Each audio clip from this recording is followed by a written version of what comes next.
जय हिंद साथियों, आप सभी का आपके अपने परिवार आसमा सिविल एकेडमी में मैं इशार अहमद आप सभी का पुरजोर स्वागत करता हूं और आशा करता हूं कि आप सभी स्वस्थ हैं और बिल्कुल मस्त हैं और साथ ही साथ अपनी प्रतियोगी परीक्षा की तैयारी बेहतर जोरों शोरों से और एक युद्ध स्तर पे कर रहे हैं।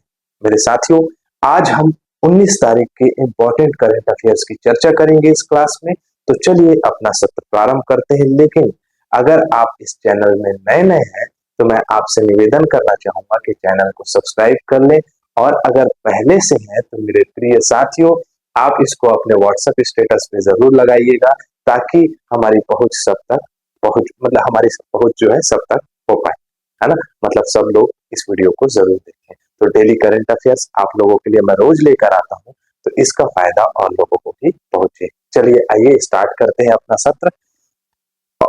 लेकिन हर सत्र की शुरुआत एक पॉजिटिविटी के साथ, एक सकारात्मकता के साथ होती है। तो आइए इस सत्र को सकारात्मकता की ओर लेकर चलते हैं। चलिए तो आइए देखते हैं कि वसुदेव मतलब कि वासुदेव को आप बेहतर तरीके से जानते होंगे। श्रीमद् भगवत गीता आपने पढ़ा होगा, नहीं पढ़ा होगा तो रोज पढ़ा करिए, रोज उसका कुछ पाठ करा करिए ताकि आप लोगों का जो है मानसिक विकास बेहतर तरीके से हो सके। बहुत ही बेहतरीन ग्रंथ है वो, बहुत ही बेहतरीन किताब है। तो आइए देखिए, वासुदेव कहते हैं कि वह सब कुछ करो जो तुम्हें करना है, लेकिन लालच से नहीं, अहंकार से नहीं, वासना से नहीं, ईर्ष्या से नहीं, बल्कि प्रेम, करुणा और नम्रता और भक्ति के साथ।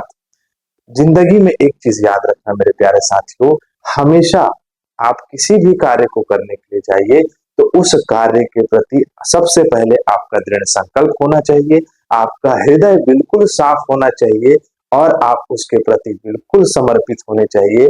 आपका लक्ष्य हमेशा आप पाकर रहेंगे, मतलब आप अपने उद्देश्य को पा ही जाएंगे अगर आपका दिल साफ होगा।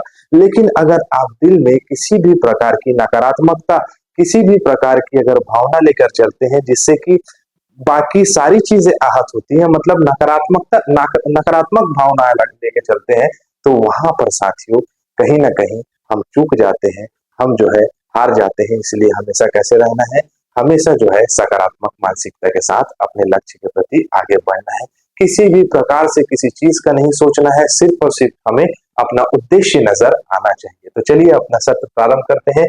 और सत्र के पहले इशार सर का डोज क्या था कि डेली क्या करना है मेरे प्यारे साथियों, प्लान करना है। प्लान आज कितनी तारीख है, आज 19 तारीख है।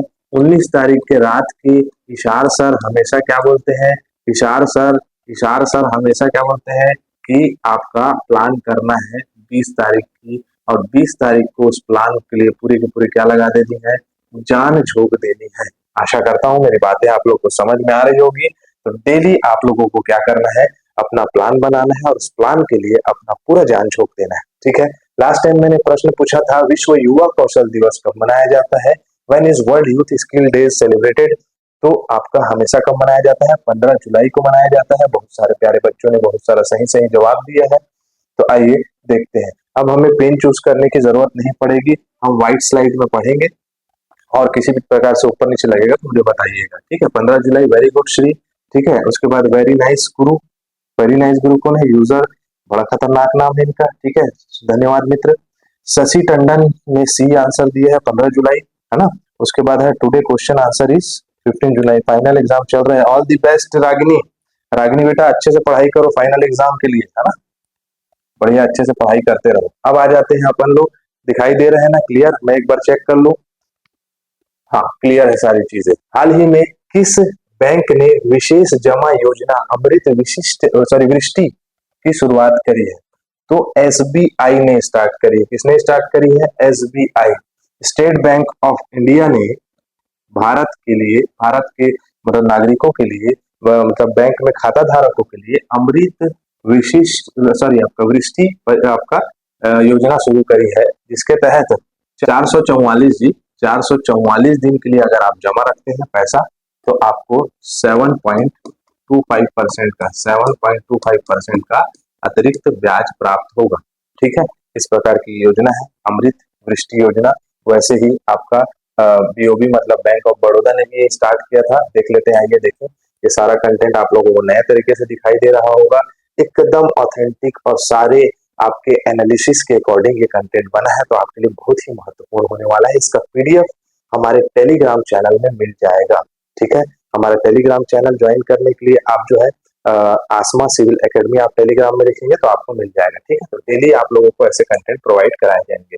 भारतीय स्टेट बैंक ने एक विशेष जमा योजना अमृत वृष्टि शुरू की है, जिसमें 444 दिन के लिए जमा राशि 7.25% का ब्याज दिया जाएगा, और जो वरिष्ठ नागरिक होंगे ना उनको जो है 0.50% का अतिरिक्त ब्याज भी दिया जाएगा। देन उसके बाद बहुत सारी योजना बैंकों ने अपनी अपनी योजना बनाई है इसी से संबंधित।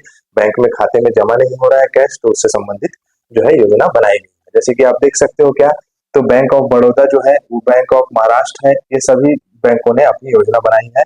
और बैंक ऑफ बड़ौदा जो है वो क्या बनाया है स्कीम, तो बीओबी मानसून धमाका जमा योजना, जिसमें 3 करोड़ रुपए जमा कराओ और 399 दिन के लिए 7.25% ब्याज प्राप्त करो। 333 दिन के लिए 7.15% वर्ष भर में ब्याज मिलेगा। वैसे ही अलग अलग योजना अलग अलग बैंक की है, हमें याद रखना है क्या है हमारे लिए महत्वपूर्ण, तो आपका अमृत वृष्टि याद रखना है। अमृत वृष्टि शुरू हुआ है किसके द्वारा, तो भारतीय स्टेट बैंक के द्वारा। ठीक है, इंग्लिश मीडियम वाले लोग ऐसे ले लेंगे। ठीक है, और यहाँ पर मैंने एक क्विज भी डाल दिया है जिसको आप रिवीजन करते समय याद कर लेंगे। ठीक है, जैसे क्या बोल रहा है, which bank has recently launched the special deposit scheme Amrit Vrishti, है ना, वृष्टि वृषित बोल रहा हूँ मैं, वृष्टि स्टेट बैंक ऑफ इंडिया। ऐसे आप लोगों को प्रॉपर कंटेंट मिलेगा, कंटेंट को इन्हांस किया गया है आप लोगों की पढ़ाई को देखते हुए। ठीक है, तो कंसिस्टेंसी बनाए रखें और वीडियो को शेयर करना ना भूलें। ठीक है, चलो, महाराष्ट्र रियल एस्टेट विनियामक प्राधिकरण महारेरा के अगले अध्यक्ष के रूप में किसे चुना गया है, किसे चुना गया है, तो इनका नाम है मनोज सोनिक। ये सोनिक शब्द आप लोगों को अभी अभी दिखाई दिया होगा, आओ बताता हूँ। अभी अभी मैंने पढ़ाया था ना इस सोनिक सरनेम से, मतलब सरनेम, जो हमारी महाराष्ट्र के मुख्य सचिव है जिनका नाम क्या है, सुजाता सोनिक, इनके हस्बैंड है, इनको वर्तमान के महारेरा के क्या बनाया है, महारेरा के अध्यक्ष के रूप में नियुक्त किया गया है। ठीक है, और ये पहले ऐसे व्यक्ति बनेंगे जो ये पहले मुख्य सचिव रहे हैं और महाराष्ट्र के महारेरा के क्या बने हैं, तो अध्यक्ष बने हैं। आप लोगों को पता होना चाहिए राजधानी मुंबई है महाराष्ट्र की, मुख्यमंत्री एकनाथ शिंदे है, राज्यपाल रमेश बैस है, हमारे छत्तीसगढ़ के ही है, जिले यहाँ 36 जिले हैं। ठीक है, आगे बढ़े तो आप ये याद रख सकते हैं। महासचिव का मुख्य सचिव नहीं भूलिएगा, महाराष्ट्र के पहली महिला मुख्य सचिव बनी, ठीक है, सुजाता सोनिक। उस फ्रांसीसी प्रधानमंत्री का नाम बताइए जिसका इस्तीफा औपचारिक रूप से एम्मानुएल मैक्रों ने स्वीकार कर लिया है। फ्रांस में अभी सत्ता के लिए बहुत उथल पुथल चल रहा है। इस उथल पुथल में जो है आपका गैब्रियल अटाला, ठीक है, अट्टाल, ये डबल टा होगा यहाँ पर, ठीक है, गैब्रियल अट्टाल जो है वो अभी इस्तीफा दे दिए किसको, तो यहाँ के राष्ट्रपति क्या नाम है, एम्मानुएल मैक्रों। तो फ्रांस के पता होना चाहिए राष्ट्रपति कौन है, तो आपका एम्मानुएल मैक्रों, और यहाँ के प्रधानमंत्री थे गैब्रियल अट्टाल, इन्होंने इस्तीफा दे दिया है। ठीक है, यहाँ काफी ज्यादा राजनीतिक उथल पुथल चल रही है। तो ये आप लोगों से क्या प्रश्न पूछ सकता है, फ्रांसीसी प्रधानमंत्री कौन है, तो गैब्रियल अट्टाल है। ठीक है, अभी इस्तीफा दिया, स्वीकार नहीं किया है, औपचारिक रूप से काम करो बोले हैं, कौन बोले हैं, तो आपका राष्ट्रपति एम्मानुएल मैक्रों। ठीक है, तो ये आप लोगों के लिए राष्ट्रपति महत्वपूर्ण हो जाता है और अट्टाल महत्वपूर्ण हो जाते हैं। लेकिन अब जैसे अगर कोई नया प्रधानमंत्री बनता है इनके उथल पुथल में, तो आपके लिए क्या जरूरी हो जाएगा कि वहां के प्रधानमंत्री कौन है, फ्रांस के। ठीक है, आप लोगों को ये मैं बता दिया। ठीक है, आगे बढ़े। वेल्स के वर्तमान प्रथम मंत्री का नाम बताइए जिन्होंने हाल ही में अपने पद से इस्तीफा देने की घोषणा की है। यहाँ पर भी वेल्स में बहुत उथल पुथल चल रहा है। ठीक है, आओ देख लेते हैं, पहले नाम बता देता हूँ मैं, इनका नाम है आपका वॉन गेथिंग। यहाँ पर देखा जाए बेसिकली, यहाँ पर आपको दिखेगा कि वेल्स के प्रथम मंत्री थे, वहां पर राजशाही प्रथा चलती है, जैसे कि वहां के राजा कौन है, चार्ल्स III, तो ये प्रथम मंत्री बने थे। इन्होंने भी जो है कुछ समय पश्चात जो है इन्होंने अपना इस्तीफा दे दिया है। तो पूछेगा कि वेल्स के प्रथम मंत्री कौन थे, तो वॉन, क्या नाम है इनका, वॉन गेथिंग। उसके बाद जो है वेल्स एक ऐसा देश है जो कि यूनाइटेड किंगडम का हिस्सा है, यूके का हिस्सा है, वहां मंत्री बने थे कौन, तो वेल्स प्रथम, सॉरी आपका वॉन गेथिंग, है ना, तो ये जो है इस्तीफा दे दी है। इस प्रकार से आप समझ सकते हैं। ठीक है, प्रथम मंत्री रहे हैं वेल्स के। हाल ही में PHDCCI मतलब कि PhD चेंबर ऑफ कॉमर्स, ठीक है, ने भारतीय स्टार्टअप और इनोवेशन इकोसिस्टम को बढ़ावा देने के लिए किसके साथ 2 साल का समझौता किया है। भारतीय स्टार्टअप और इकोसिस्टम से क्या समझते हो आप? तो जितने भी उद्यमिता का विकास होना चाहिए भारत में, वैसा विकास अभी तक देखा नहीं गया। तो उसके लिए चेंबर ऑफ कॉमर्स और जो है कौन सा आपका alliance of digital India foundation, इन दोनों ने कोलेबोरेशन किया है और भारतीय युवा और साथ ही साथ जो नए उद्यमी है उनके लिए एक बेहतर पहल है। तो आइए, आंसर पता चल गया होगा आपको क्या है। Alliance of digital India foundation के साथ इन्होंने क्या किया है, कोलेबोरेशन किया है, एमओयू साइन किया है ना। एमओयू कहा जाता है इसको, एमओयू का फुल फॉर्म बताओ। ठीक है, तो एमओयू साइन किया है इन्होंने एक साथ मिलके, और भारत के स्टार्टअप के लिए बेसिकली जितने भी डिजिटल मार्केटिंग से संबंधित और साथ ही साथ जितने भी डिजिटल क्रिएशन से संबंधित जितने भी बिजनेस हैं और मतलब ई कॉमर्स से संबंधित जितने भी बिजनेस है उसमें जो है उछाल के लिए बहुत अच्छी पहल है ये। और जैसे कि प्रिडिक्ट कर रहा है कौन, तो आईएमएफ मतलब आपका इंटरनेशनल मॉनेटरी फंड, जो कि दूसरे देशों को आपका क्या देता है, ऋण पे मतलब आपका पैसे देता है। तो वो आईएमएफ ने अभी हाल ही में भारत की 2024-25 की जो जीडीपी की मतलब ग्रॉस डोमेस्टिक प्रोडक्ट मतलब आपका सकल घरेलू उत्पाद की जो आकलन की है 7% की, और बाकी देशों का भारत से कम है। तो वो यही सोच के किया है कि भारत जो है वो उद्यमिता विकास या उद्यमी विकास की ओर आगे बढ़ रहा है। ठीक है, तो चलो याद होना चाहिए, इन दोनों का आपको फुल फॉर्म पता होना चाहिए। जैसे कि आपका क्या बताया मैंने कि क्या था आपका, एडीआईएफ मतलब industry, sorry, alliance of digital India foundation. ठीक है, और PhD chamber of commerce and industry इसका फुल फॉर्म है। ये पता होना चाहिए। इन दोनों जो है क्या किया है, कोलेबोरेशन किया है, साथ में काम करेंगे। ठीक है, किस परियोजना के तहत यूजीसी अगले 5 वर्षों में भारतीय भाषाओं में 22,000 पुस्तकें विकसित करने के लिए जा रहा है? यूजीसी, अरे यार क्या हो गया, ठीक हो जाता है, नया नया है ना, ये सब साफ साफ सफेद सफेद दिखाई दे रहा है। ठीक है, तो पहले तो ये बता दूं कि अस्मिता परियोजना इसका नाम है। ठीक है, कितने पुस्तक विकसित करने जा रहा है? 22,000 पुस्तकें विकसित करने जा रहा है, जो कि अपने क्षेत्रीय भाषा में होगी। ठीक है, आइए देखते हैं। भारतीय भाषा में मतलब भारतीय संविधान में कितनी भाषा, संविधान के आपका 22 भाषाओं का उल्लेख है, उन 22 भाषाओं में से 1,000 पुस्तकें तैयार करना इसका मुख्य उद्देश्य है। तो शिक्षा मंत्रालय और विश्वविद्यालय अनुदान आयोग ने अगले 5 वर्षों में भारतीय भाषाओं के 22,000 पुस्तकें विकसित करने के लिए परियोजना शुरू कर दी है। अस्मिता अनुदान अकादमिक लेखन माध्यम से भारतीय भाषाओं के अध्ययन को समग्र सामग्री को बढ़ाना, मतलब भारतीय भाषाओं में कई क्षेत्र ऐसे हैं ना जहाँ पर हिंदी नहीं पढ़ पाते, इंग्लिश नहीं पढ़ पाते, दूसरी भाषाओं में जो है आपको पढ़ाई कर रहे हैं, तो उन सभी चीजों को बेहतर तैयार करना। ठीक है, आगे बढ़े। चलो, अस्मिता योजना याद रखना साथियों है, विश्व अनुदान आयोग, विश्वविद्यालय अनुदान आयोग यूजीसी के द्वारा ये पहल की गई। हाल ही में एपीसी कार्यकारी बोर्ड ने किन भारतीय खेल हस्तियों को शामिल किया है? देखो बता दूं, भारतीय खिलाड़ी ये दोनों है, दीपा मलिक। एसीपी क्या है, तो आपका एशियन पैरालंपिक कमेटी।